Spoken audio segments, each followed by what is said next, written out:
Welcome students, applied physics 2 की class में आज चैप्टर 7 मॉडर्न फिजिक्स आधुनिक भौतिकी, इसमें जो टॉपिक्स पढ़ाए जाएंगे मेनली मेजर है। मेजर में हम अमोनिया मेजर डिस्कस करेंगे। अमोनिया मेजर 1954 में गॉर्डन, जिगर, टाउन्स तीनों साइंटिस्ट ने मिलकर बनाया था और ये अमोनिया मेजर हमारे लेजर से पहले बना था। लेजर 1960 में बना था, अमोनिया मेजर 1954 में, तो ये लगभग 6 साल पहले बना था उससे। और इसके अलावा यूजेस ऑफ मेजर डिस्कस किए जाएंगे। तो आइए लेक्चर स्टार्ट करते हैं। Maser stand for microwave amplification by stimulated emission of radiation. यानी मेजर हमारा शब्द है, जो शब्द है उसका संक्षिप्त रूप है विकिरण के उद्दीपित उत्सर्जन द्वारा सूक्ष्म तरंगों का प्रवर्धन। तो लेजर से क्या अंतर है? लेजर में लाइट का एम्पलीफिकेशन होता है, light amplification by stimulated emission of radiation, और मेजर में माइक्रोवेव का एम्पलीफिकेशन होता है। यानी मेजर में हमारी आउटपुट में माइक्रोवेव्स निकलती हैं और लेजर में लाइट निकलती है। तो इस तरह से लाइट और माइक्रोवेव यानी वेव के फ्रीक्वेंसी और वेवलेंथ में अंतर है। बाकी प्रक्रिया पूरी एग्जैक्टली सेम है। सारी रिक्वायरमेंट स्टिमुलेटेड एमिशन की दोनों में रिक्वायरमेंट है और एम्पलीफिकेशन की दोनों में रिक्वायरमेंट है। तो इस तरह से मेजर चूंकि पहले आया और इसके बाद लेजर बनाना ज्यादा कठिन था, तो लेजर जो है बाद में आया, इसके 6 साल बाद। और क्या प्रॉपर्टी है? Like a laser beam maser beam are coherent, maser beams are also coherent, monochromatic, narrow and highly intense. यानी लेजर किरणों की भांति मेजर किरणें भी कला संबद्ध, एक वर्णी, बहुत पतली तथा अत्यधिक तीव्र होती हैं। But maser beam is obtained in form of invisible microwave by maser. परंतु मेजर किरणें मेजर द्वारा अदृश्य माइक्रोवेव तरंगों के रूप में प्राप्त होती हैं। तो इस तरह से मेजर हमें दिखाई नहीं देती, लेजर हमें विजिबल रेंज में लेजर है तो वो दिखाई देगी, जबकि मेजर माइक्रोवेव रेंज में होती है तो ये सूक्ष्म तरंगों के रूप में चलती है। तो इस तरह से ये हमें कभी नहीं दिखाई देती हैं। अमोनिया मेजर अमोनिया मॉलिक्यूल्स यानी अमोनिया गैस द्वारा बनाया गया ये मेजर है। ये 1954 में गॉर्डन, जिगर, टाउन्स तीनों साइंटिस्ट ने मिलकर बनाया था। इसमें ammonia one molecule of ammonia is made of 1 atom of nitrogen and 3 atoms of hydrogen, and there are two such energy levels in NH3 यानी ammonia molecule whose difference is equal to two such energy levels whose difference is equal to radiation of photon of frequency 23870 megahertz. It is 23.87 gigahertz। यानी ammonia का एक molecule या ammonia का एक अणु nitrogen के एक परमाणु तथा हाइड्रोजन के 3 परमाणुओं से बना होता है। इस तरह से इसको हम NH3 लिखते हैं। NH3 जब भी लिखेंगे ये हमें नॉर्मल मॉलिक्यूल होगा, यानी हमारा जो मॉलिक्यूल है वो ग्राउंड स्टेट में है जब भी NH3 लिखेंगे। तो इसका मतलब अमोनिया में यानी अमोनिया मॉलिक्यूल में ऐसे दो ऊर्जा स्तर होते हैं जिनका अंतर यानी एक्साइटेड स्टेट और ग्राउंड स्टेट, उत्तेजित अवस्था और मूल अवस्था का अंतर कितना है अमोनिया मॉलिक्यूल में? 23,870 मेगाहर्ट्ज आवृत्ति के विकिरण के फोटॉन की ऊर्जा के तुल्य। तो ये फ्रीक्वेंसी दी गई है, इसके कॉरेस्पॉन्डिंग हम एनर्जी निकाल लेंगे तो इतने एनर्जी का डिफरेंस मिल जाएगा। तो ये हमारा इतनी फ्रीक्वेंसी का माइक्रोवेव जनरेट कर सकता है, मेजर जनरेट कर सकता है। तो इसका हम डायग्राम देखते हैं। Ammonia maser consist of oven which produces NH3 molecule ammonia molecules in excited state. यानी इसमें एक भट्टी होती है अमोनिया मेजर में जो कि एक्साइटेड अमोनिया मॉलिक्यूल्स का स्रोत होती है। इसको NH3 स्टार लिखते हैं, एक्साइटेड अमोनिया मॉलिक्यूल्स यानी उत्तेजित अमोनिया अणु, इनको लिखते हैं NH3 स्टार, और नॉर्मल अमोनिया मॉलिक्यूल को लिखते हैं हम NH3 मॉलिक्यूल्स। तो ये हमारा डिफरेंस है लिखने का।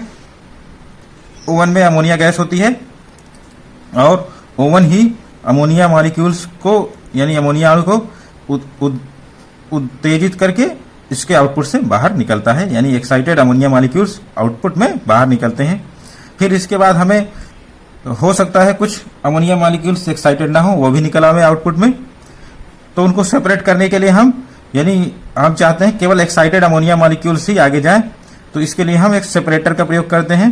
पृथककारी सेपरेटर का कार्य है कि ये जो हमारे अमोनिया मॉलिक्यूल्स नॉर्मल स्टेट में हैं यानी मूल अवस्था में हैं, उनको अवशोषित कर लेना और बाकी जो एक्साइटेड अमोनिया मॉलिक्यूल्स हैं उनको रिपेल कर देना, यानी प्रतिकर्षित करके ये जो सेपरेटर है सिलेंड्रिकल फॉर्म में इसकी अक्ष से आगे बढ़ाना। तो इस तरह से हमारा एक्साइटेड अमोनिया मॉलिक्यूल्स आगे बढ़ेंगे।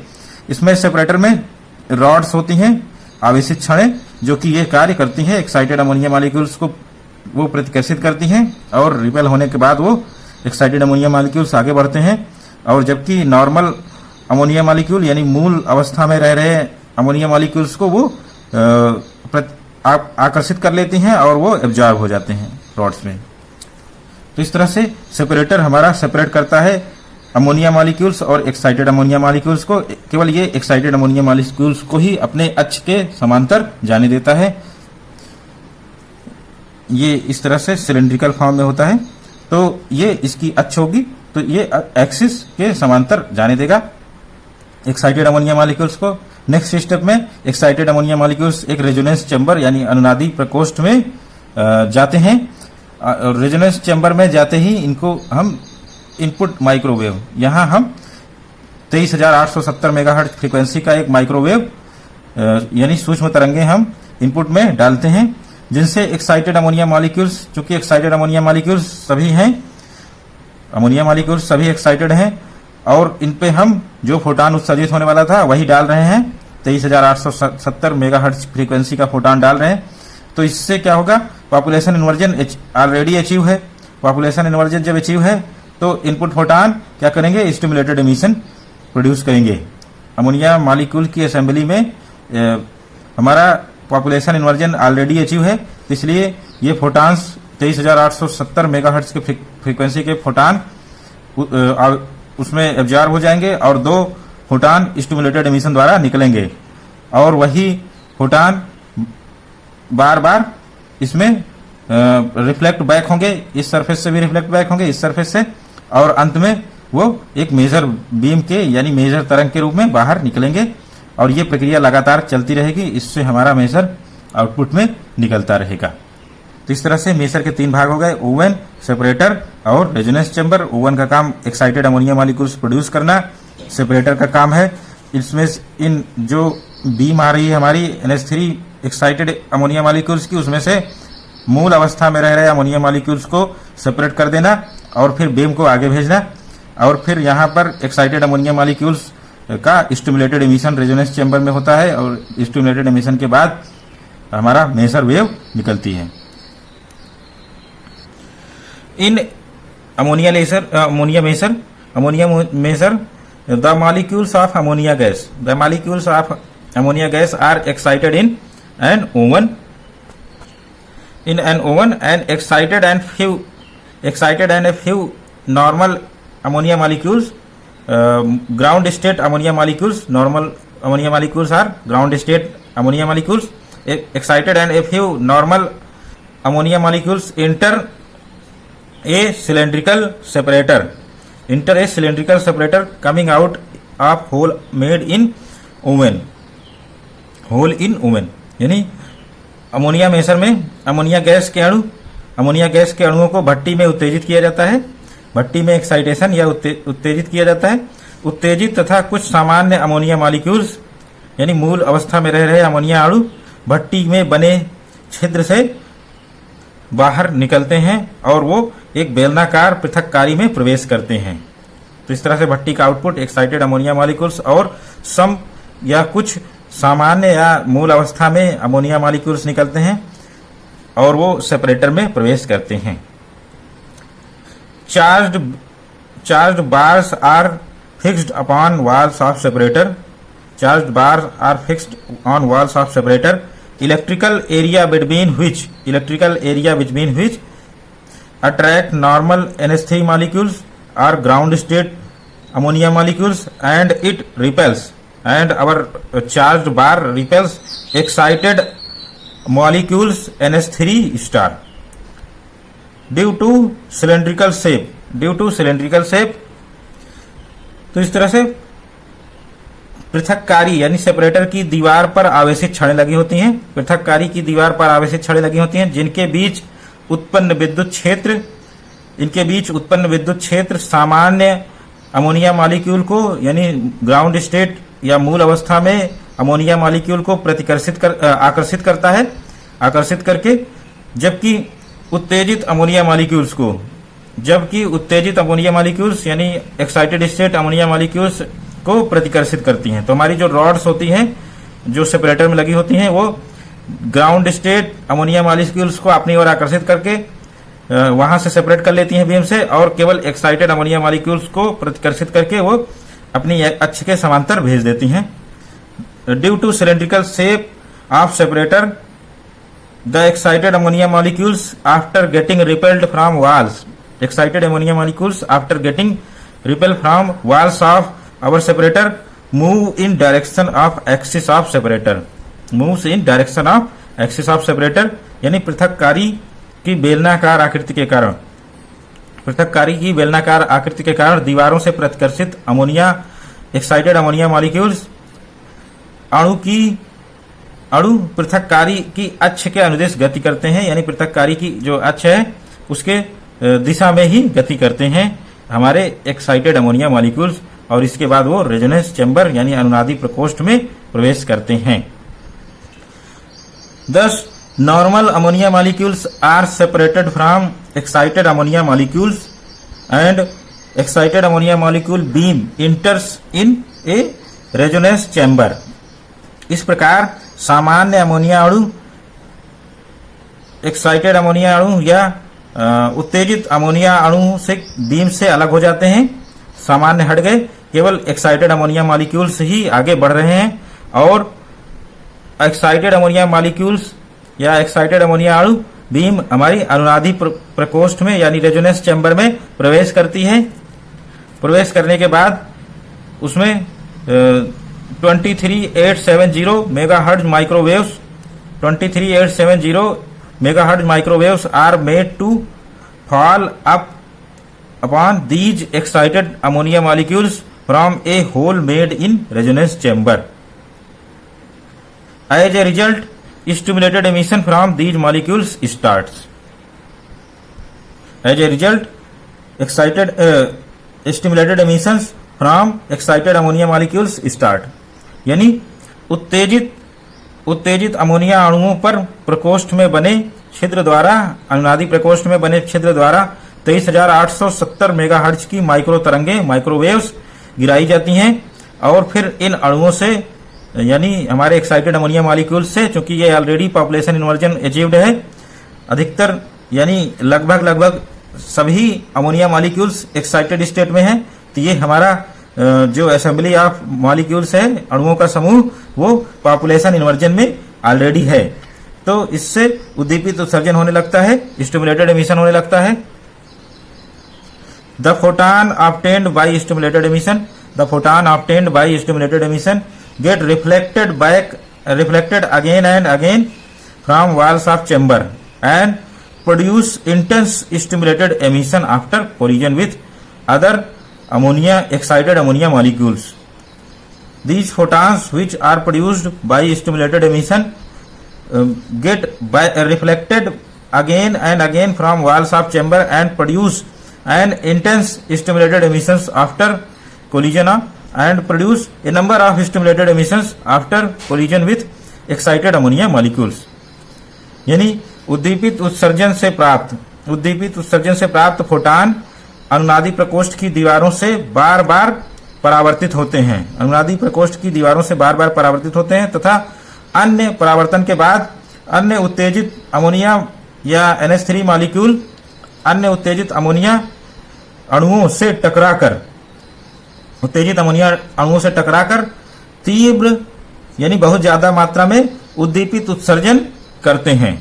बहुत ज्यादा उद्दीपित उत्सर्जन की संख्या बढ़ जाती है। इससे हमारे जो स्टिमुलेटेड एमिशन से निकलने वाले फोटॉन है उनकी संख्या काफी बढ़ जाती है। Thus chain continues and intense coherent microwave radiation, that is Maser beam comes out of other hole made in resonance chamber. Thus chain continues and intense coherent microwave radiation beam Maser, that is Maser, comes out of other hole made in resonance chamber. This microwave radiation will come out from other hole in resonance chamber. यानी इस प्रकार यह श्रृंखला बार बार चलती है, तो इसके कारण हमारी एक तीव्र कला संबद्ध माइक्रोवेव स्टिमुलेटेड एमिशन की संख्या बहुत अधिक होने पर जो हमारी माइक्रोवेव है उनका स्टिमुलेटेड एमिशन से जो फोटॉन निकल रहे हैं उनकी तीव्रता काफी बढ़ जाएगी। यानी उनकी संख्या बहुत अधिक बढ़ जाने से हमारी मेसर बीम की इंटेंसिटी काफी बढ़ जाएगी और हमारे जो रेजोनेंस चेंबर है, अनुनादी प्रकोष्ठ है, उससे तरंग मेसर तरंग विकिरण बीम यानी मेसर प्रकोष्ठ में, अनुनादी प्रकोष्ठ में बने दूसरे छिद्र से बाहर निकलती है और यही मेसर बीम हम आउटपुट से प्राप्त करके हम दूसरे अपने एप्लीकेशंस में प्रयोग करते हैं।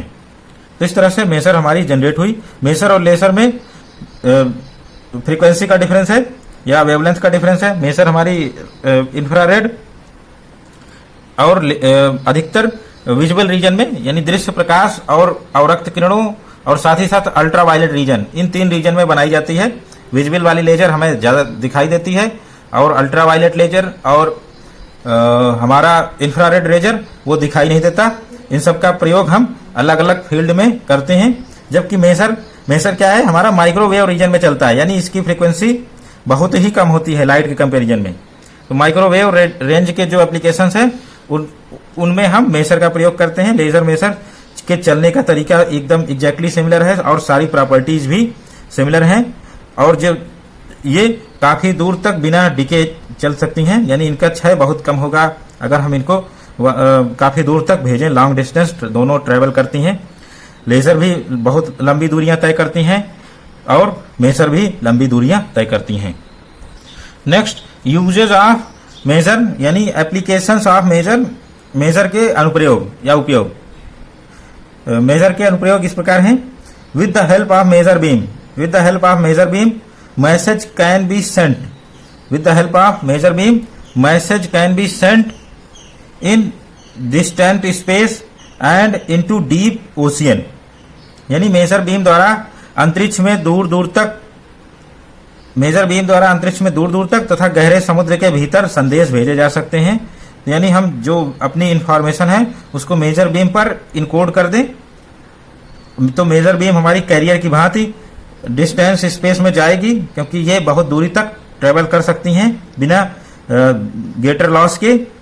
तो इस तरह से मेजर बीम सूचना कैरी करके बहुत दूर तक अंतरिक्ष में ले जा सकती है और गहरे समुद्रों में भी सूचना कैरी करके ले जा सकती है और वहां पर इनको हम जो मेजर बीम है इनसे इंफॉर्मेशन को डिकोड करके इंफॉर्मेशन का यूज करते हैं। Second application, maser beams are used as amplifiers for long distance radar communication.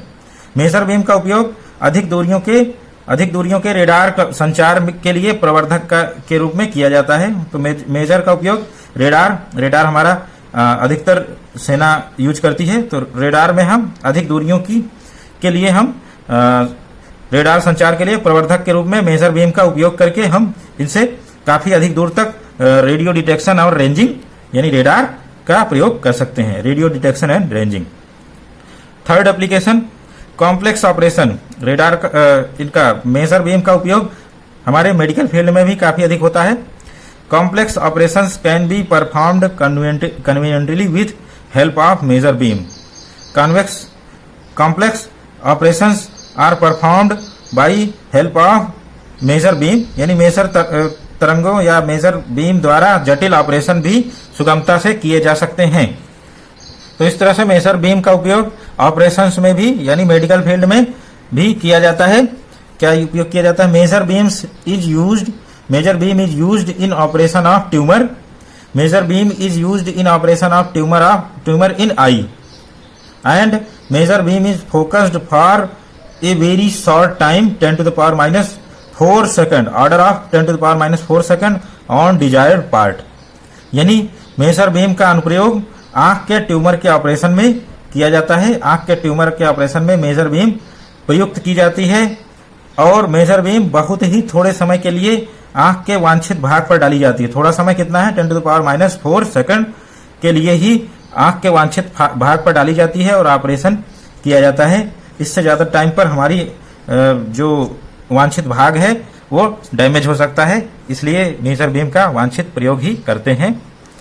तो इस तरह से मेजर बीम आंख के ट्यूमर के ऑपरेशन में बहुत उपयोगी है और मेजर बीम को जहां पर ट्यूमर है उसके ऑपरेशन करने के लिए बहुत ही कम समय 10 to the power minus 4 second के ऑर्डर का ही यानी इस कोटि का ही वांछित भाग पर डाली जाती है यानी आंखों पर डाली जाती है। इससे हम ऑपरेशन सुगमता से या कन्वीनियंटली कर सकते हैं। तो इस तरह से ये हमारे मेजर के अनुप्रयोग जो दैनिक जीवन में या हमारी सेना के क्षेत्र में या मेडिकल फील्ड में और स्पेस या साइंस के क्षेत्र में किए जा रहे हैं वो है। मेजर और लेजर में बेसिक डिफरेंस बताया जा चुका है। लेजर हमारी बस तरंग की आवृत्ति और ऊर्जा का ही डिफरेंस है। लेजर में ज्यादा फ्रीक्वेंसी और ज्यादा एनर्जी होती है। तो लेजर हमारी विजुअल रीजन या अल्ट्रावायलेट या इंफ्रारेड रीजन में पड़ती हैं। अधिकतर लेजर और मेजर माइक्रोवेव रीजन जिनकी वेवलेंथ यानी फ्रीक्वेंसी और एनर्जी दोनों हमारी लेजर लाइट से बहुत कम होती हैं। तो दो मेजर और लेजर दोनों के जो प्रिंसिपल हैं, सिद्धांत हैं, दोनों में पॉपुलेशन इन्वर्जन चाहिए और साथ ही साथ दोनों में पंपिंग सोर्स भी चाहिए। तो यहां पर मेजर में पंपिंग सोर्स हमारा ओवन हो गया और इस पॉपुलेशन इन्वर्जन के लिए भी ये ओवन पॉपुलेशन इन्वर्जन कराता है अमोनिया मॉलिक्यूल्स की असेंबली में। और साथ ही साथ हमारा रेजोनेंस यानी रेजोनेटर चाहिए। तो रेजोनेटर के लिए मेजर में रेजोनेंस चैम्बर यानी अनुनादी प्रकोष्ठ होता है। तो इस तरह से जो बेसिक रिक्वायरमेंट है लेजर में वही बेसिक रिक्वायरमेंट हमारे मेजर में भी है और वर्किंग प्रिंसिपल भी एग्जैक्टली सिमिलर है। रेजोनेंस के बाद स्टिमुलेटेड एमिशन के बाद हमारा आउटपुट में मेजर और इसी तरह से जो लेजर के केस में आउटपुट में लेजर निकलता था बिल्कुल उसी तरह से मेजर निकलेगा। बस दोनों में फर्क क्या है? फ्रीक्वेंसी का है। मेजर की फ्रीक्वेंसी बहुत कम होती है, एनर्जी बहुत कम होती है और लेजर की फ्रीक्वेंसी और एनर्जी बहुत हाई होती है, इनके जो फोटॉन्स होते हैं। और इन दोनों का प्रयोग हम दूर लॉन्ग डिस्टेंस यानी लेजर और मेजर दोनों का प्रयोग लॉन्ग डिस्टेंस कम्युनिकेशन के लिए यानी लॉन्ग डिस्टेंस तक हम इंफॉर्मेशन भेजने के लिए करते हैं।